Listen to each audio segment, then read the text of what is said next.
어쩜 이렇게 시간이 안 가는지 정말.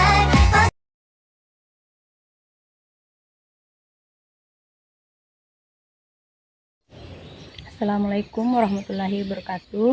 Perkenalkan, nama saya Herlinas, mahasiswa semester 7B, Fakultas Hukum dari Institut Ilmu Hukum dan Ekonomi Lamak Dukeleng. Nomor induk mahasiswa 220093099244. Tugas ini untuk memenuhi mata kuliah Hukum Pemerintahan Daerah. Dosen pengampu Dr. Hendra Sudrajat SH.MH. Adapun judul materinya yaitu Pemerintahan Daerah di Berbagai Negara dalam Kajian Teori Konstitusi Nusantara.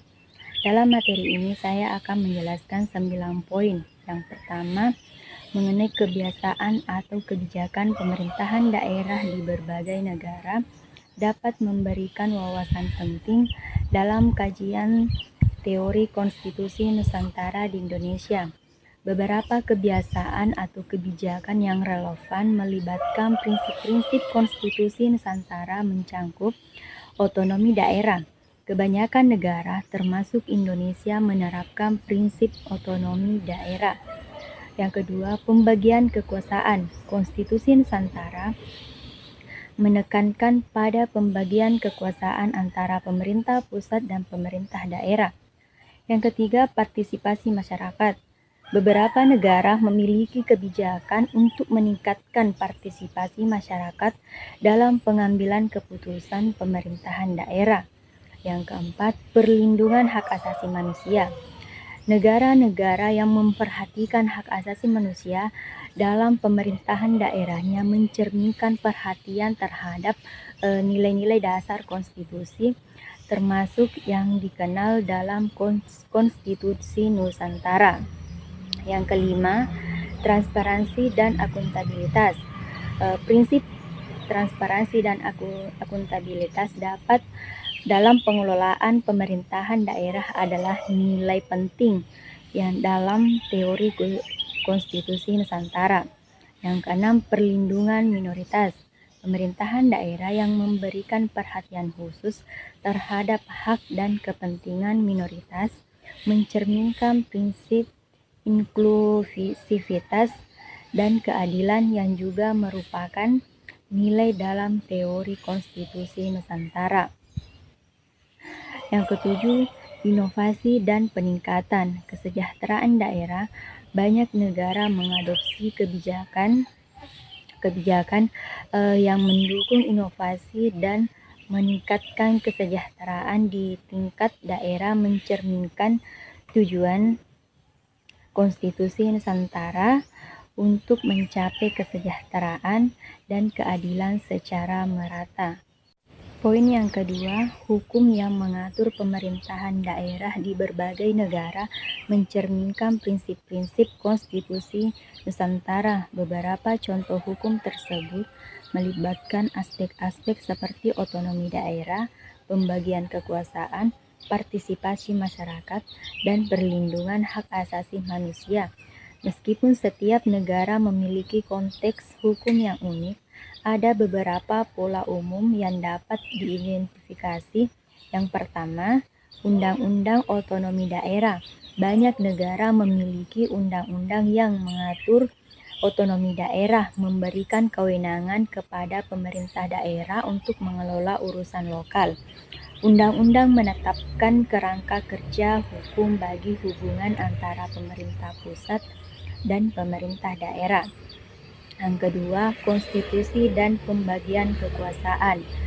Konstitusi negara-negara tersebut mengatur pembagian kekuasaan antara pemerintah pusat dan daerah.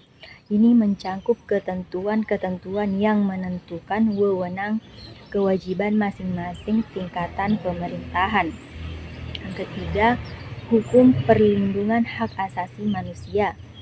Hukum yang menjamin perlindungan hak asasi manusia di tingkat daerah mencerminkan nilai-nilai konstitusi Nusantara ini, mencangkup hak-hak individu dan kelompok, serta perlindungan terhadap diskriminasi. Yang keempat, hukum transparansi dan akuntabilitas. Banyak negara mengadopsi hukum yang mendorong transparansi dan akuntabilitas dalam pengelolaan pemerintahan daerah. Ini melibatkan ketentuan-ketentuan tentang pengungkapan informasi publik dan pertanggungjawaban dalam penggunaan anggaran. Yang kelima, hukum partisipasi masyarakat. Beberapa negara memiliki hukum yang mendorong partisipasi aktif masyarakat dalam pengambilan keputusan pemerintahan daerah. Hal ini mencerminkan prinsip konstitusi Nusantara yang menghargai peran masyarakat dalam pembangunan. Yang keenam, hukum perlindungan minoritas.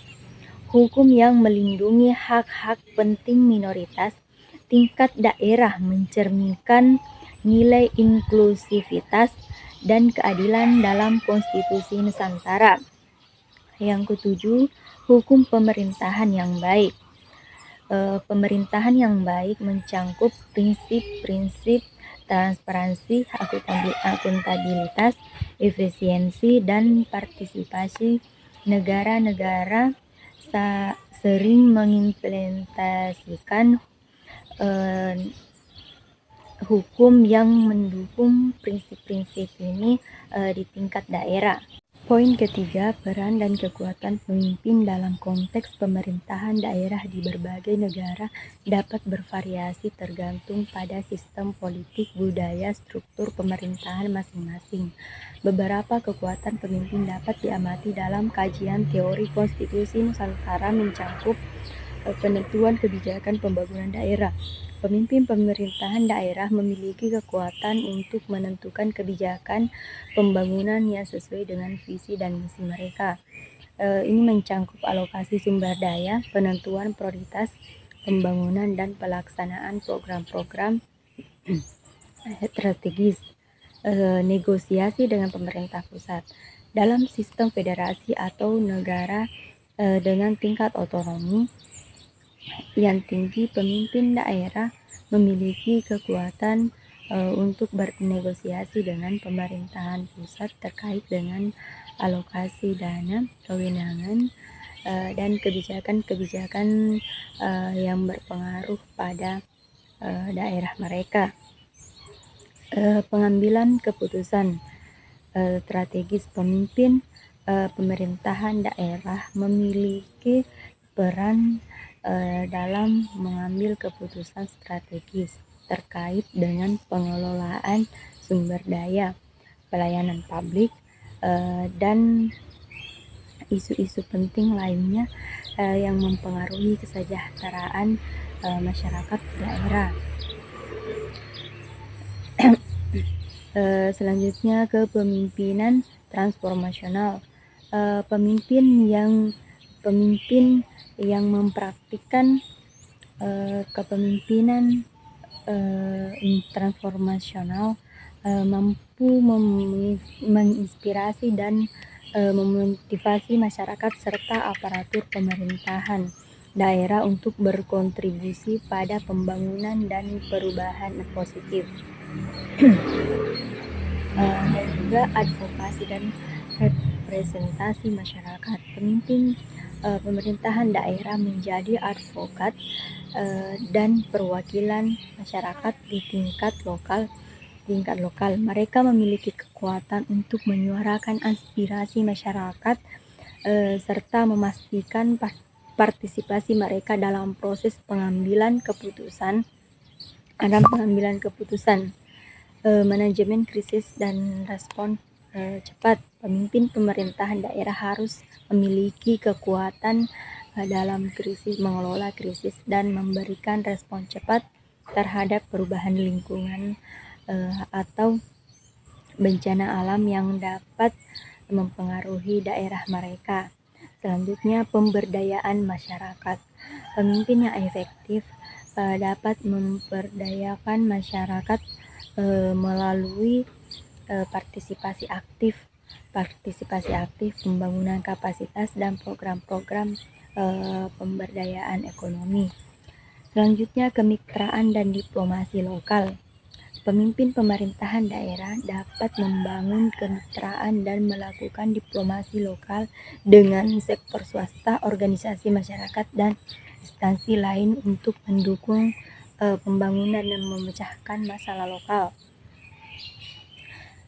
Selanjutnya poin yang keempat, konstitusi negara-negara berbeda mencerminkan kerangka hukum dan prinsip-prinsip yang mengatur pemerintahan daerah sesuai dengan konteks dan sistem politik masing-masing.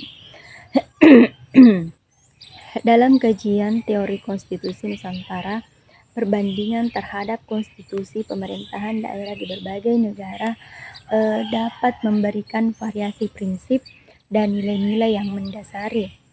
Beberapa contoh konstitusi dan prinsip yang relevan untuk yang termasuk Amerika Serikat.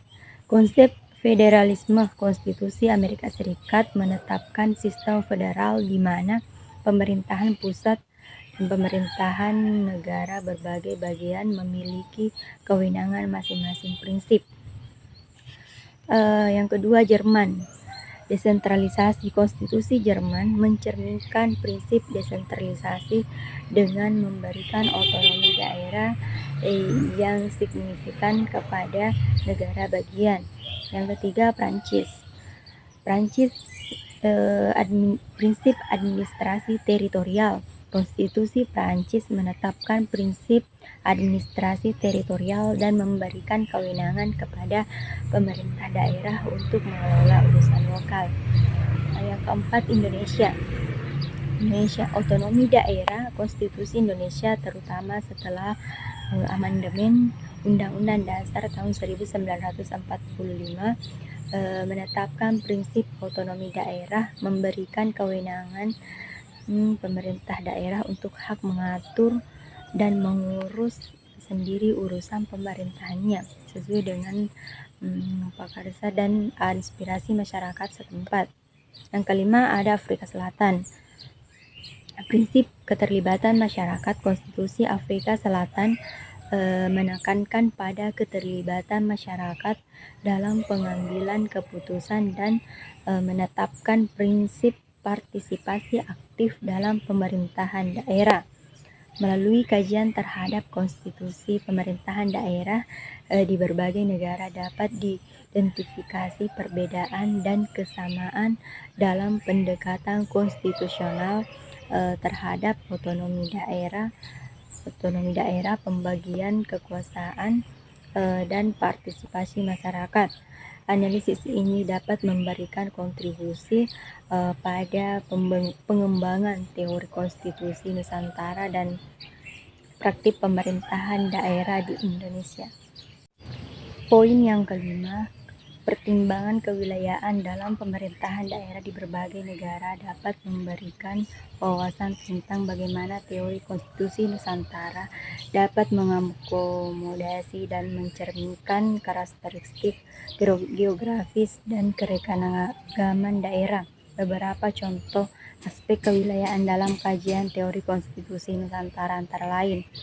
Yang pertama, pembagian administratif dan politik. Konstitusi negara-negara tertentu menetapkan pembagian administratif dan politik yang mempertimbangkan aspek kewilayahan seperti pembentukan provinsi, negara bagian atau wilayah otonom. Yang kedua, otonomi daerah dan khusus. Beberapa negara menetapkan otonomi khusus untuk kewilayahan tertentu yang memiliki karakteristik unik seperti keberagaman budaya atau faktor geografis tertentu. Yang ketiga, pengelolaan sumber daya alam. Konstitusi dapat mencerminkan prinsip-prinsip kewilayahan terutama dalam pengelolaan sumber daya alam yang dimiliki oleh daerah tertentu seperti provinsi atau wilayah otonom. Yang keempat, perlindungan minoritas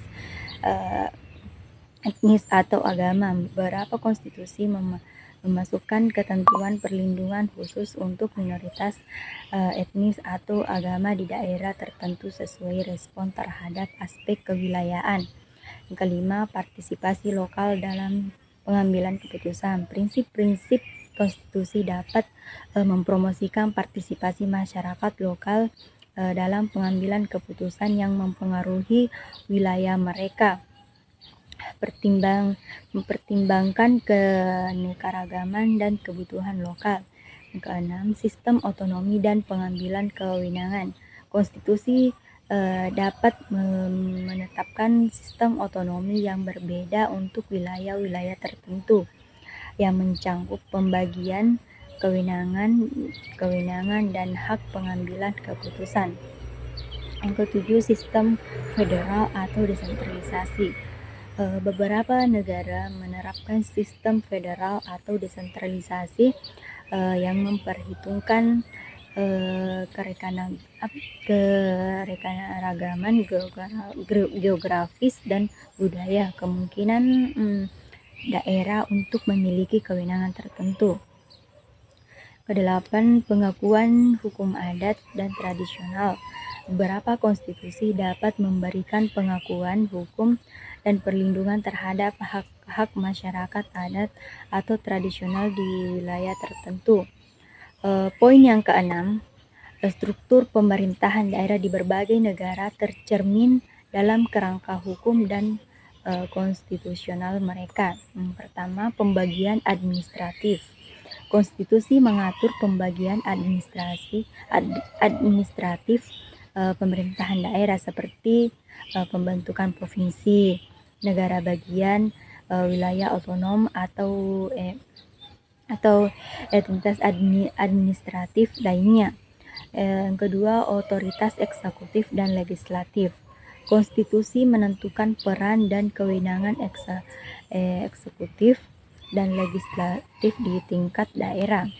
Yang ketiga, pembagian kewenangan. Konstitusi mengatur pembagian kewenangan antara pemerintah pusat dan pemerintah daerah. Yang keempat, sistem pemilihan dan pergantian kepala daerah. Konstitusi mencerminkan struktur dan mekanisme pemilihan kepala daerah termasuk syarat kelayakan masa jabatan dan mekanisme pergantian kepala daerah. Yang kelima, pemerintahan lokal. Konstitusi dapat menentukan tata kelola dan struktur pemerintahan lokal seperti keberadaan desa atau kelurahan dan sebagaimana otonomi diberikan tingkat paling lokal. Yang keenam, kontrol dan pengawasan. Konstitusi menetapkan mekanisme pengawasan dan kontrol terhadap pemerintahan daerah, baik oleh pemerintah pusat maupun lembaga-lembaga independen seperti Badan Pemeriksa Keuangan atau Ombudsman. Yang ketujuh, perlindungan hak asasi manusia. Yang kedelapan, keterlibatan masyarakat. Konstitusi dapat memberikan dasar hukum bagi partisipasi masyarakat dalam pengambilan keputusan di tingkat daerah, termasuk mekanisme konsultasi dan keterlibatan dalam proses kebijakan.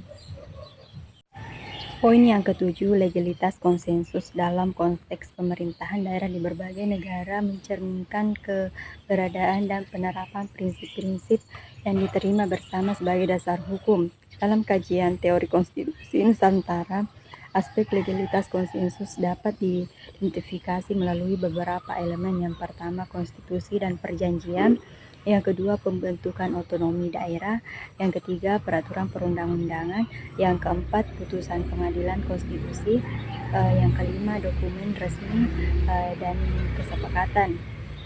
Yang keenam, prinsip-prinsip hukum dan konstitusional. Yang ketujuh, lembaga penegak hukum. Poin yang kedelapan mengenai regulasi pemerintahan daerah di berbagai negara tercermin dalam kerangka hukum dan konstitusi mereka.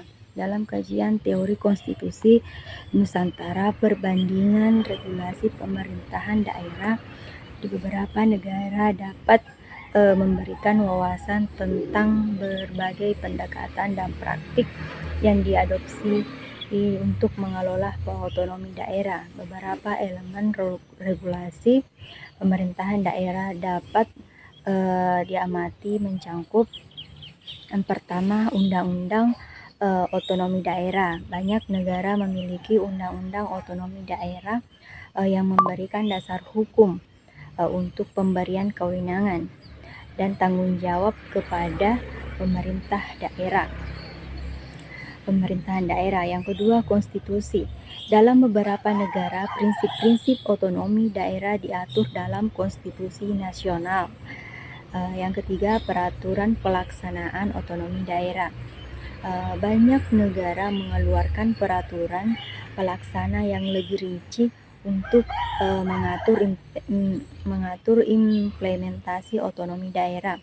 Yang keempat, peraturan pemerintah daerah. Pemerintahan daerah juga dapat memiliki peraturan-peraturan sendiri yang dihasilkan oleh DPRD setempat untuk mengatur urusan pemerintahan daerah sesuai dengan prinsip otonomi.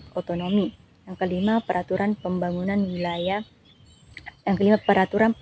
wilayah. Beberapa negara memiliki peraturan khusus yang mengatur pengembangan wilayah tertentu seperti daerah tertinggal atau daerah perbatasan untuk memberikan perlakuan khusus. Yang keenam, undang-undang keuangan daerah. Regulasi ini mengatur aspek keuangan pemerintahan daerah termasuk alokasi dana, perencanaan anggaran, dan pertanggungjawaban keuangan daerah.